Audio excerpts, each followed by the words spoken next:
Hello, hello, hello.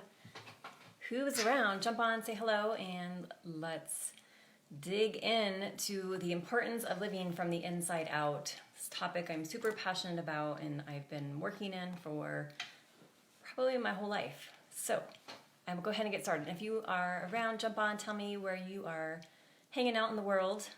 And if you have questions, of course, let me know. Hi, Debbie. So nice to see you. So where this live is coming from is I've been spending some time the last couple days speaking to other entrepreneurs and other coaches and also giving presentations to community members and leaders in different industries. So one thing I've been noticing in their stories that they're sharing about their business and their current situation is often when I talk about beliefs, and often what happens is our beliefs impact what we experience.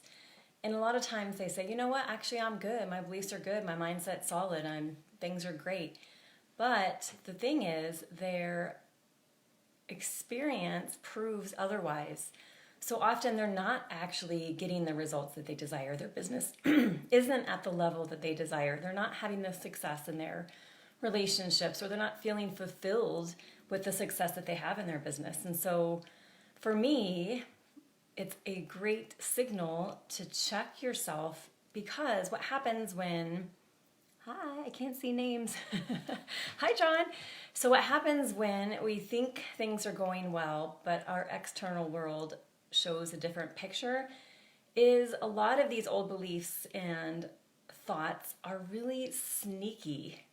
And they can kind of be disguised as things that are socially acceptable.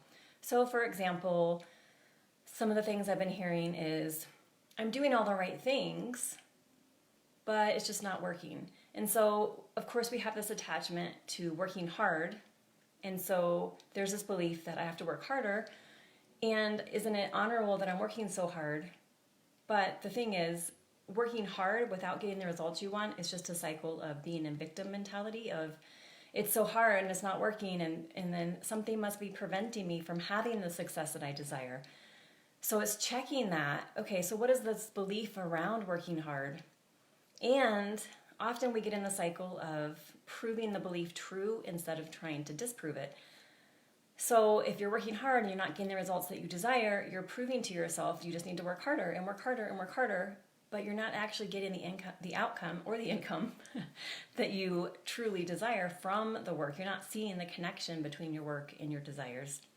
And the other thought, belief I've been hearing expressed is kind of related to this idea of working hard, is attached to this idea of having to kind of prove your worth. Like, look at me, I'm doing all these things, I'm following all the steps towards success, I'm reaching out, I'm putting myself out there, I'm doing all these things. So again, there's some sense of your worth is coming from outside of you, and that you have to prove yourself worthy through your actions and your accomplishments, which again is another lie, because it's not true. You are worthy just for existing, honestly.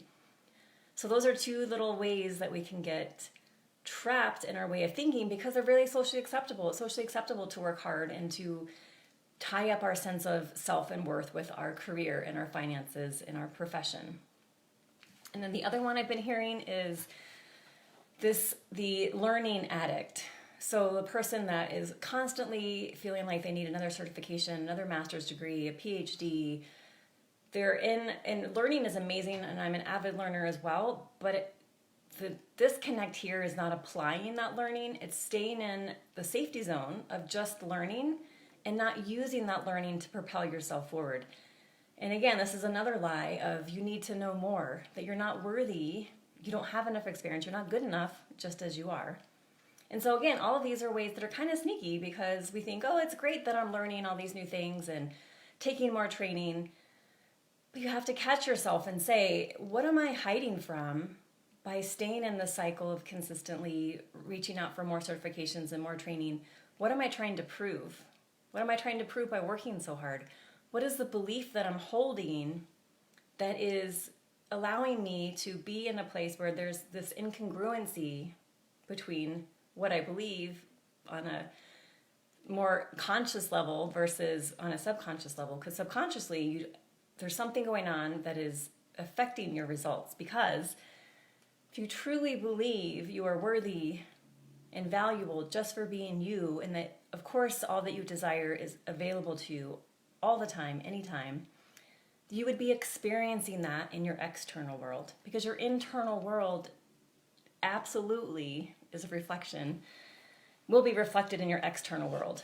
So if your external world is not what you desire, take the mirror and look inside. And what are the things that you're believing about what's possible for you? Because that is what's impacting your external world.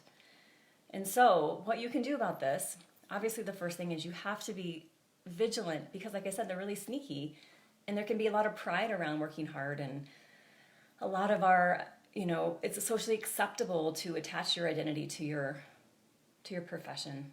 And so often we don't think to attack those thoughts and beliefs and ask ourselves, does this actually serve me? And perhaps you might find, well, it does serve me. It helps me stay with the pack or in the tribe. And really, to be honest, it is really socially acceptable to be miserable and to be broke. People are really comfortable when they see other people are also broke and miserable. When someone's happy and successful and wealthy, a lot of times it stirs up just like this trigger in people, and they're not comfortable around people that are happy and successful. And so there might be a belief in you that it's not safe to be successful and happy, for sure. And that's something that I've had to work on in myself. And so being willing to do the work to see what is it that I'm believing will happen to me when I'm successful and happy. And perhaps it's, it's not safe to be in the spotlight. I'll lose friends, I'll lose family, people won't like me, people will take advantage of me. And so it's taking the time to explore all those beliefs about what success will entail, and being able, again, to bring the light to those beliefs and call them out for what they are, which are untruths. They're false beliefs that are there because maybe at a time in your life you needed, as a child, to perform in a certain way and conform to be safe in your community and your family. But as an adult, you don't need those beliefs anymore to keep you safe. As an adult, you're able to create security from within. And so even if you lose family or friends, your sense of self and your sense of security is not disrupted. So there's no needing to conform anymore or attach to approval or acceptance, because that all comes from you. And so it's safe for you to be in the spotlight. It's safe for you to be successful. It's safe for you to be happy. And you're not worried about getting burned, because that's just, you are an expression of you. And your highest expression of you is prosperous, is successful, is thriving. It's not natural to be in a state of struggle and broke and stuck. It's just, that's not the natural state of how we are and what we're here to do. Because think about the impact you have on someone. When you're thriving, when you're successful, when you're happy, when you're in high energetic states, you can do anything. And that is huge for everyone you come into contact with. And then if you contrast that with when you're in a space of negativity and struggle and complaining about being broke and things not working, really no one wants to be around you, and you're not really serving anyone in that space. And no one really is benefiting from that energy that you're putting out there. So when you can start to play with those two sides of the coin and start to choose differently and question those old beliefs, call them out as not true. And then the key here is, of course, once you empty out the mental garbage, you need to make sure you're filling your mental house properly. And so reprogramming yourself to resonate with truth and making sure you actually believe the new beliefs much more than you believe the old lies and beliefs, because whatever is most prominent is what you will experience. So if you are telling yourself that you believe yourself and you value yourself and that you're worthy and that you are able to be successful, but you don't actually believe it, you're still believing the lie that it's honorable to struggle and that I have to work hard and that I'll never reach the type of success that I desire. And if that is a stronger belief than the belief that you're working to implant, you will still see in your external world struggle, being broke, and not advancing as you desire. So your external world is a great opportunity to realize what your external world is like. So if you're not experiencing the type of success that you desire in every area of your life, check your internal world and start to root out all the lies and completely start to obliterate them by calling them out as lies. But obliterating them means, of course, like I mentioned, you have to replace them with stronger truths. And those stronger truths have to resonate at a deeper level of your identity so that they take precedence over your old beliefs. And how you can test this is you can state your new truth in a mirror, in the phone, to a friend, and ask them or ask yourself, do I believe me? Does this resonate for me as the truth, as true as my name or the color of my eyes or my birthday?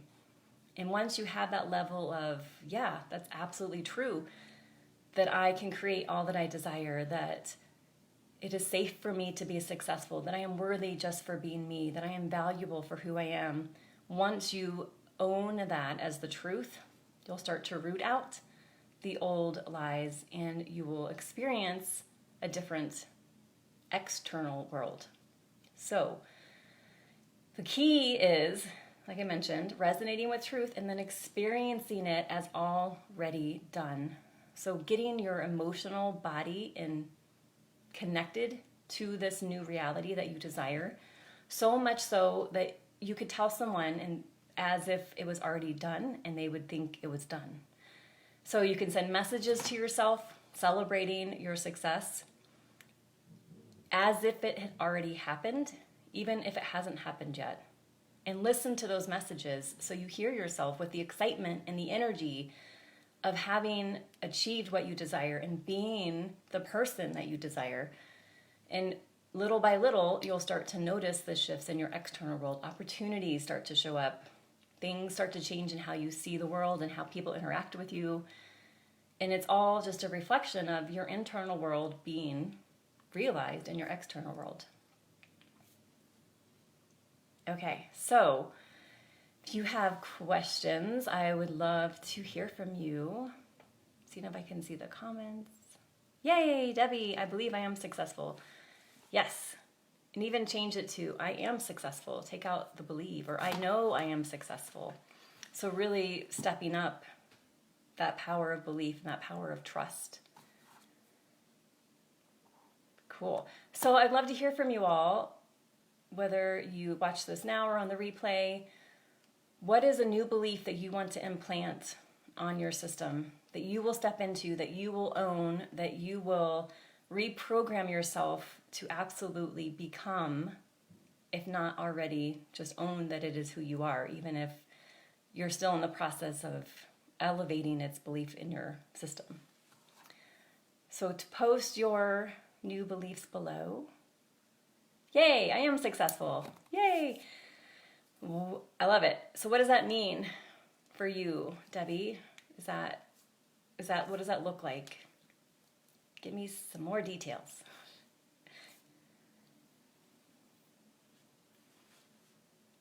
I'm waiting. Okay.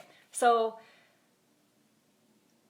of course, reach out, send me a message to book a call with me, because it's so unnecessary to be stuck. I am on a mission to just eradicate stuckness, just to clear out all the mental garbage, all the ways that we stop ourselves, all the self-limiting beliefs, all the self-loathing, all the sabotage, all the things that we do, even when they're sneaky, that keep us from living as the highest expression of us and living truly in a place of prosperity and passion and joy and being the highest expression of ourselves and unleashing our genius on the world for the highest good of everyone involved.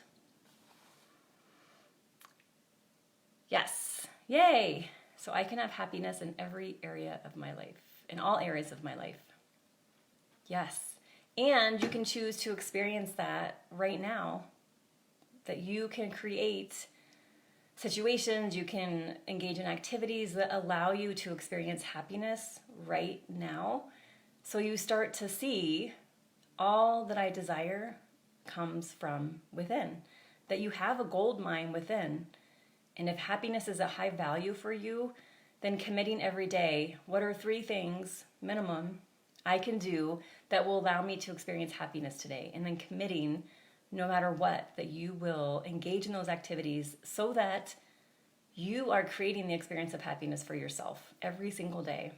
And you can do the same for wealth. You can create the experience of wealth for yourself every day.